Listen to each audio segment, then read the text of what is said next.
Okay, so for tonight's NSS, obviously I'm just going through the POE start to finish. If you have any questions along the way, ask. Don't want you leaving us with any questions at all. So just to say that this is obviously an academic portfolio, so please just make sure your referencing is on point. Make sure that you have good in-text referencing, that you don't only reference at the end of a paragraph, but throughout a paragraph. The aim is always to have multiple sources in each paragraph discussing concepts, unless otherwise stipulated. So just make sure that you're using the most you can out of your sources. Some questions in this POE are short and don't require like a ton of extras where others do. So it's all about finding balance in your answers. Okay. So I know I've briefly gone through some of the stuff, but obviously I've just got to go over it from the beginning, make sure it's all in one spot so everyone is on the same page. Okay. So just to reiterate that, you must think about the word count.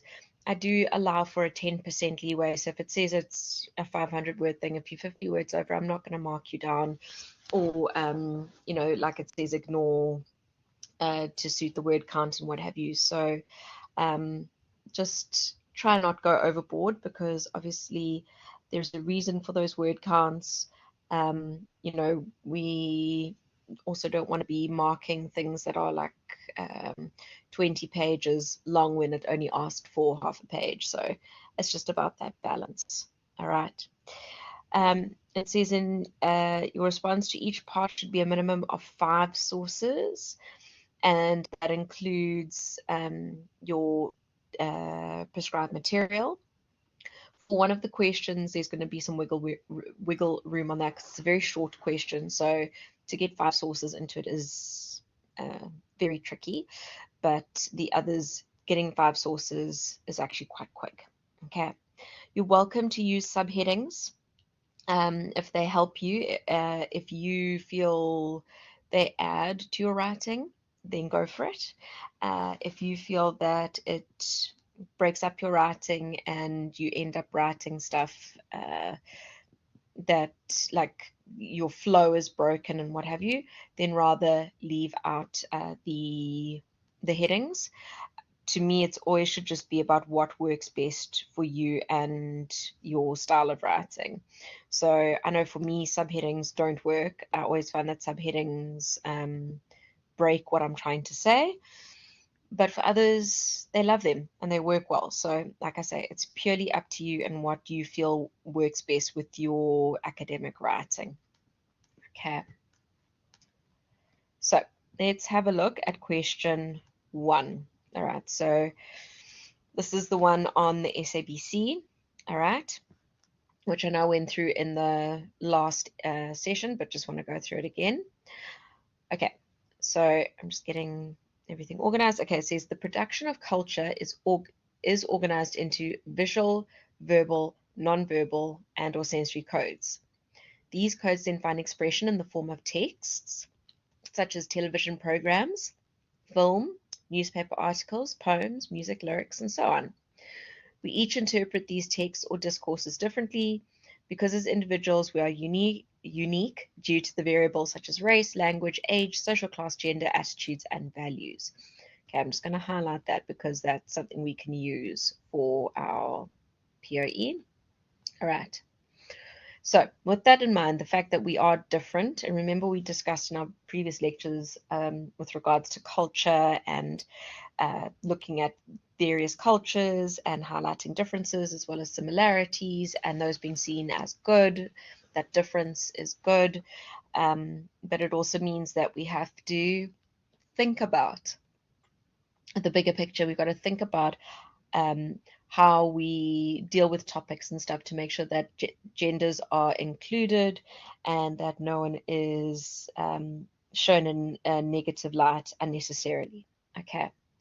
So for the sake of this question, you're going to study the South African Broadcasting, or the SABC's programming schedule and mandate. Okay. So if I'm just pulling up the link again for the mandate. Resume my journey. Thank you very much, Google, for remembering what we did before. Okay, so this is the mandate that I'm going to type here. So this mandate is the rules and regulations that the SABC has to abide by. So it's super important to make sure that what they actually produce and what they do is accurate and truthful and what have you, and that they are taking the South African people into consideration. So that mandate is like a set of instructions and rules that they've got to go by. Yes, definitely. So that's a source there as well. So between your textbook, your mandate, and the TV schedule, that's already 3 sources. Okay. I can't remember off the bat right now. Are you doing Journ this semester? Okay. All right, cool. All right, so I was just thinking, because if you were doing Journ, you could even use the Journ textbook. So I don't know if you're doing them next semester and it might already have those textbooks. But yeah, that was also ones that you could use. Oh, okay, no, that's fine. It's just was another thing, but you literally can go online and Google the stuff, um, so you can find sources very easily. Okay, so okay, so you're going to be using, like I said, the programming schedule and the mandate of the SABC. Let's just highlight that as well, SABC. Okay, so then what you're going to do is you're going to select at least one episode of a TV show that's aired on SABC. This could be news, current affairs show, or a music show. So those are the 3 like parameters that um, they're putting in. So the 3 areas that you can focus on, and it's got to be from any SABC channel. Okay. Now, if you don't have SABC, that's fine. You can get stuff, if you've got DSTV, you can get it from there, or you can just go onto YouTube and find clips of shows. It's got to be a local show, even though there are international shows out there on SABC, it has to be local with the parameters of this question. So we're looking at culture and representation, and whether there's good or bad representation, everything. So you need to make sure it's local. Can we share YouTube link for you to view? Yes, so you do need to do that. So if we look at the second page, it says here, so it says, with reference to the genre of your choice, write an essay of 800 to 1,000 words. Okay, so like I say, you can go to 1-1 comfortably. You're going to demonstrate, that is your Bloom's taxonomy word there. So you're demonstrating how the SABC represents the diversity of South Africa's cultures through its programming. Okay, so it's by what TV shows we're able to see some form of diversity. So then it says draw examples from your chosen TV show and use media culture theories, okay, and concepts to unpack this. You're required to provide a link for your lecturer to your chosen show to enable them to refer to it. So let's say you only find clips and you don't want to go and you're not able to find whole shows of things. That's absolutely fine. Just give me 1 or 2 links to YouTube clips of that TV show, and then you should be able to find pretty much for all the TV shows, there will be websites that discuss those TV shows. Okay, so the idea is you need to find a show that speaks to diversity. So whether it's diversity of cultures, so if that's Zulu and Xhosa and Afrikaans and English and all that kind of thing, or maybe you do something that's diversity of race, diversity of age, like shows like Expresso that aim for a younger audience, but they use multiple languages. Any show that you choose, just give me one.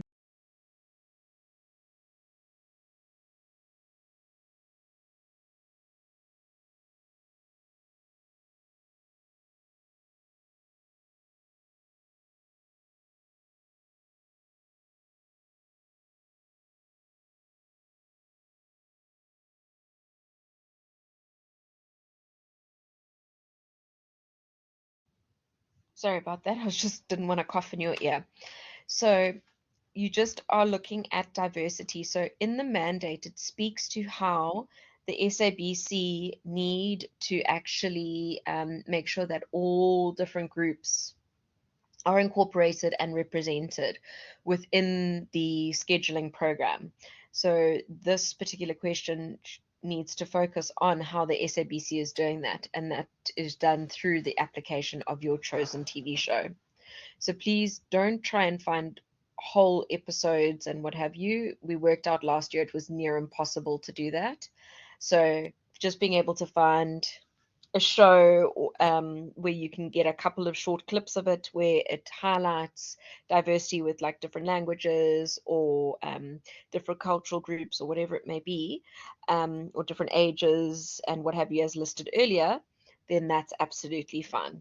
I don't expect more than that. Okay.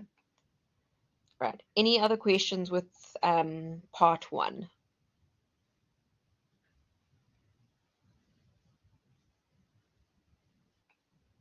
Okay. All right. So then let's move on to part two, which is dealing with ideology.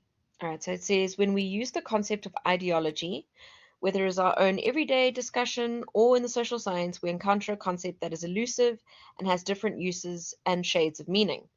The problem may be that in popular use, the term ideology has acquired a negative connotation and is used to denigrate and criticize ideas, attitudes, values, belief systems, or worldviews that are held by another particular group of people, a group that the speaker does not like or does not agree with. Okay, so that's taken from the textbook. So here what you're gonna do is you're gonna select an opinion piece or an editorial of your choice from any South African online newspaper. Okay, so to find online opinion pieces, sorry, what you need to do is if you go to say News 24 or Mail and Guardian or The Conversation, any of those reputable sites. So let me just actually write those down. So News 24, Mail and Guardian, um, The Conversation, Essay, Conversation, SA. Who else would I trust? City Press. Oopsie. Okay. Those kinds of publications, ones that have got some credibility behind them, they will have opinion sections or an editorial section. So if you go to all the little tabs at the top of the page where it says news, current events, entertainment, there should be an opinion one. And it could even be under the news tab, but there will be a section dedicated to opinion pieces. All right, so you've got to go there and find an opinion piece. All right. So what you're going to do is you need to choose one that is no older than 3 years old. And what's also important is choose a piece that makes sense to you. Choose a piece that you actually understand the content and what they're trying to discuss. It just makes your life a little bit easier when you're trying to do the analysis and apply it. All right. So you're going to write an essay again of 800 to 1,000 words, no more than one, in which you discuss the dominant ideology found within your chosen text. So even though there probably more likely than not, there will be more than one ideology within an opinion piece. So maybe they talk about whether they believe in having children or not, or whether they believe that people should wear shoes. Whatever the opinion is, there generally is more than one element that someone will bring up, but there will always be a main dominant ideology, so for or against something. So you need to draw out what that dominant ideology is, and you're going to discuss what that ideology is, what the journalist is trying to get across to the readers. So whether it be that they for something, against something, whatever it may be, you've got to say what the dominant ideology is, and then it's me seeing if you can identify the correct ideology.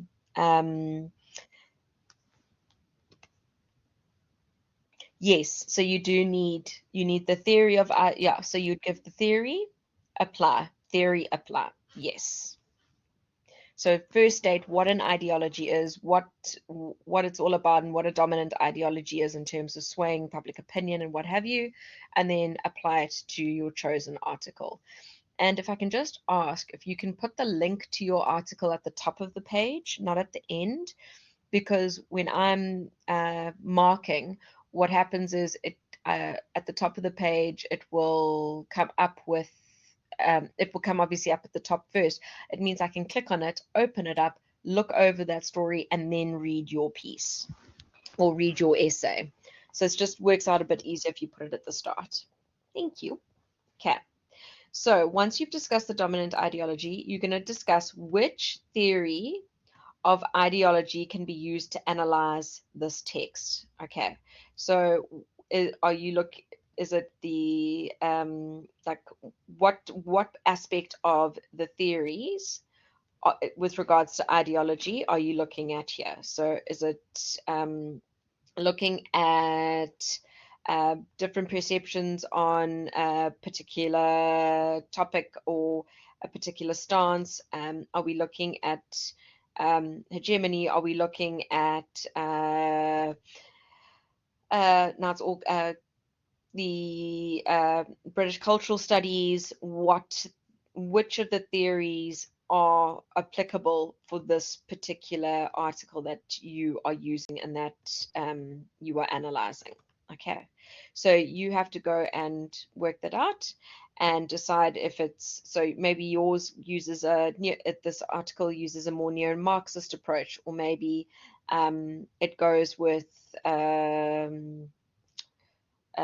Marxism, whatever it may be. You choose which one you want to go with. Okay, so there's the Karl Marx realist theory, the neo-Marxist, there's hegemony, and then the British cultural studies. So you choose which one of those applies to your article. Okay. Then, once you've done that, you're going to elaborate on which reading position the writer and the reader of the article assume. So this is based on Hall's preferred reading. And with that, you have these the dominant, negotiated, and oppositional. So you've got to decide if you think that the writer, for example, is taking the dominant view of what the majority of society believes. Maybe they're taking the oppositional view. And even though you can't know for sure what the reader's position would be, you're taking an educated guess and supporting that educated guess with facts. So I need to see your thinking and what you ascertain from doing this work. Okay. And then, like it says there, ensure to include a link to your article for my sake when marking. Right. Questions?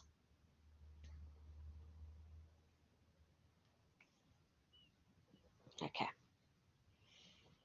Obviously, when you're working on this before submission, if there's something that comes to mind, you are obviously welcome to message me privately. Okay. All right, so let's have a look at the third one. Okay, it says, you're having lunch with two of your classmates named Zama and Angela after your final exam. While waiting for your food to be brought to your table, Zama goes on Twitter to check what people are discussing on the site. One of the number one topics or topic that is trending is on the issue of load shedding and high electricity prices. Funny, this was set last year and things haven't changed. People from various societal class, backgrounds, and professions are discussing how load shedding can be solved and commenting on its impact on their lives. Actually, things have changed. It's got worse. You and Zama begin discussing the load shedding hashtag, and Angela comments on how this discussion on Twitter reminds her of Habermas's concept of the public sphere that you all have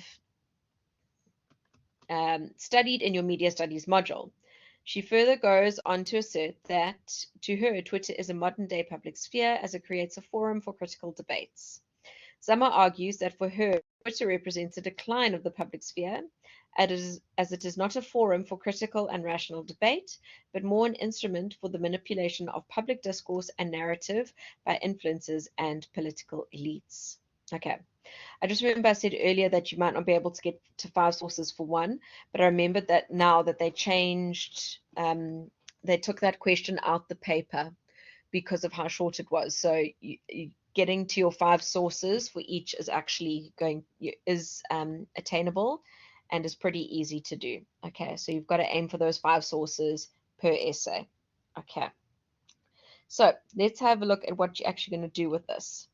So you're going to write an essay in which you either agree with Angela that Twitter represents a modern day public sphere, or Summer about Twitter being rather a decline of the public sphere. So what's important here is that you are picking a side. Okay, so you're either going for or against Angela or for or against Summer. And what's important is that even though you're going against one perspective, your going against that perspective needs to be based on research and evidence. So what you need to do is, even though you're saying that you are for Angela, for example, you need to, in your academic essay, say, from what Summer says, I can understand this and this, or not I, it is understandable with Summer's feeling of this because of this fact, this fact, this fact. But in support of Angela, this fact, this fact, this fact. Okay, so the idea is that even though you're choosing one side or the other, you need to show evidence of research that should support why you agree or disagree with a particular person. Okay, so again, it says you've got to have 800 to 1,000 words. Okay, you've got to apply the scenario above, and then what else is important here is that you've got to use at least 3 other examples to support your argument. And what this means is that you need to actually go on to Twitter. If you don't have Twitter, that's absolutely fine. But you can go into Google and type Twitter load shedding, and what will come up is a whole bunch of examples of tweets that people have put out there about load shedding. And what you need to do is go and find 3 tweets from different people that support your particular perspective. So if you're saying it is a public sphere, you can show how multiple people are discussing, and it's those that are of the elite because it's those with access to technology and so on. Or you can show how the tweets are attacking and are not actually being giving people a platform to know truth and truthful, accurate information, whatever angle you choose. Okay, so what's important is you can either so Habermas is the one who came up with the concept of the public sphere. So you are going to talk about the fundamentals of it. So like with Habermas, with the public sphere, it's this place where the bourgeoisie can come together, discuss the issues, and create change within society. So Angela sees it as Twitter as that, where Zama thinks it's actually breaking down the public sphere. Generally, the viewpoint is because it gives a platform to everyone, and in doing so, we don't actually get truthful, accurate information because we have all these different voices, and we are not able to actually ascertain what the viewpoint of society is because we can't come to a common understanding. So I can see both sides of the argument. So whichever side you choose, I'm absolutely 100% happy with. You've just got to choose the one and stick with it. Okay, so that I can see that particular viewpoint.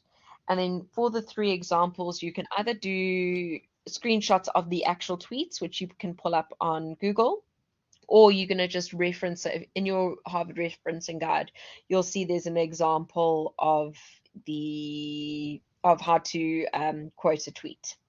So you can go and have a look at that as well. Okay. Any questions? So the Habermas stuff is what you, so every point that you make, you'll have to say, this is what Habermas thinks, so this means this, this, and this. So it's, you should be able to speak to the public sphere through Habermas.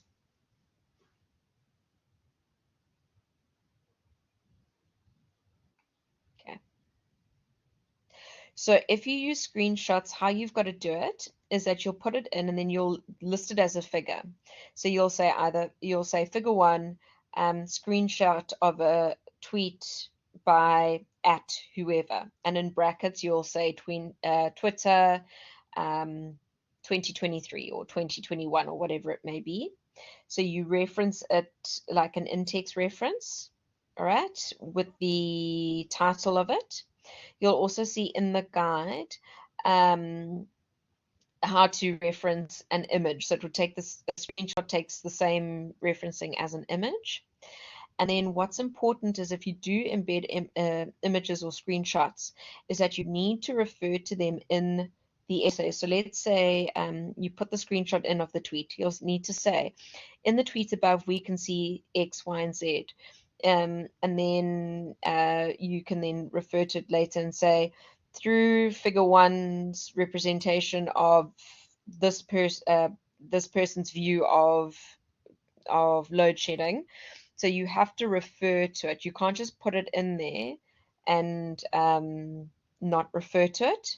And then your full big reference, like you do for your textbooks and your websites and everything, that will go in the normal, will go into your reference list, but will go under a figures list rather than in with the text references. Does that make sense?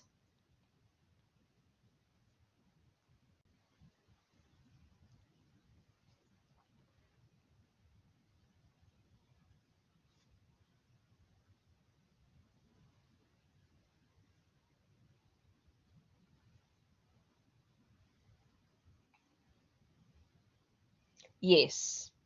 Yeah. So figures list with image in text. Yeah.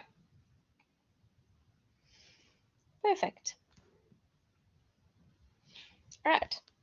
So let us look at the last question. Okay, so I just need to pull up the YouTube video. Okay, so it's the whole question is focused on COVID and the campaigns for promoting the use of the vaccine. Okay, and then your essay is going to be based off this video by Stanford. Okay, so let's have a look at that video and then we will discuss. So let me just pull that up. See, sorry, pushed the wrong button.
Okay, so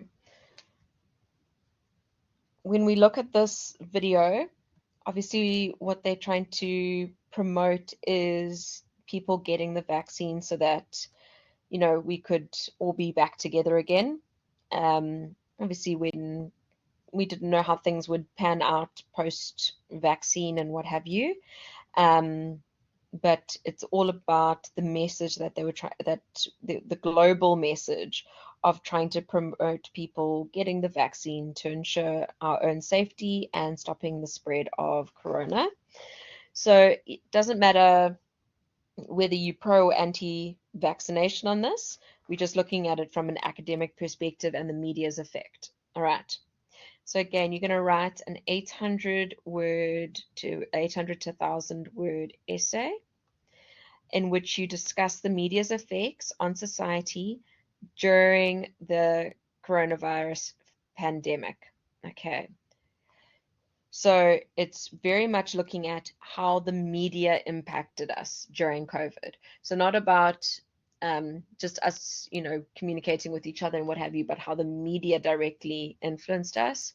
And I don't know about you, but information overload was high up there during apartheid, during coronavirus, during Corona, and a lot of people got information overload just due to the amount of information we were being um, bombarded with on a daily basis. So what you're going to do, so this is from learning unit, I want to say 3, is explain which category of media affects campaigns like the above fall under. Okay, so what kind of campaign is it? And then you've got to use at least 2 media effects theories, one short, one long term, to discuss the adverts above.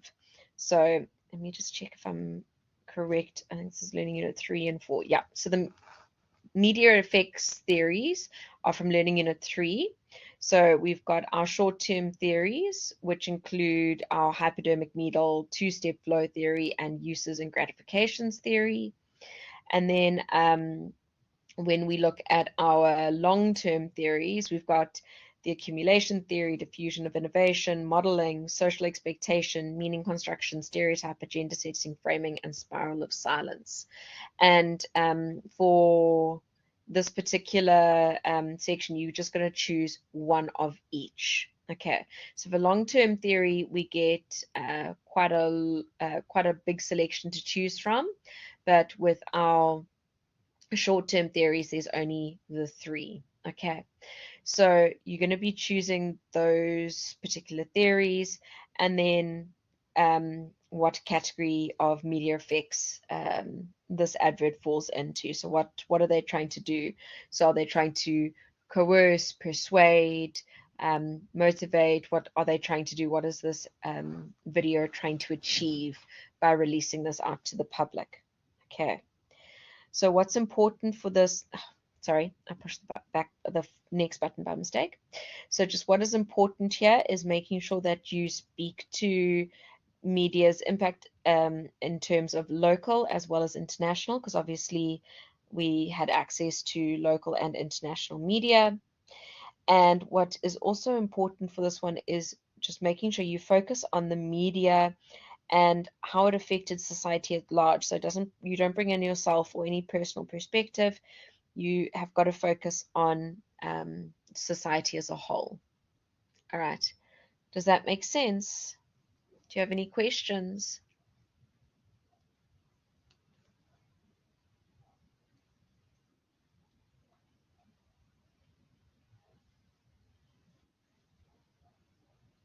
Okay. Any questions at all for the POE?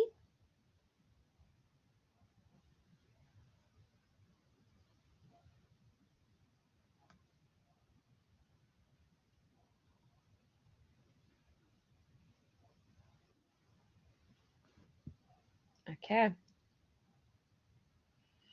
Well, then that's us done for our NSS. If you are working on the POE and there's anything that trips you up or anything you need clarity on, please just feel free to WhatsApp me so that I can help you.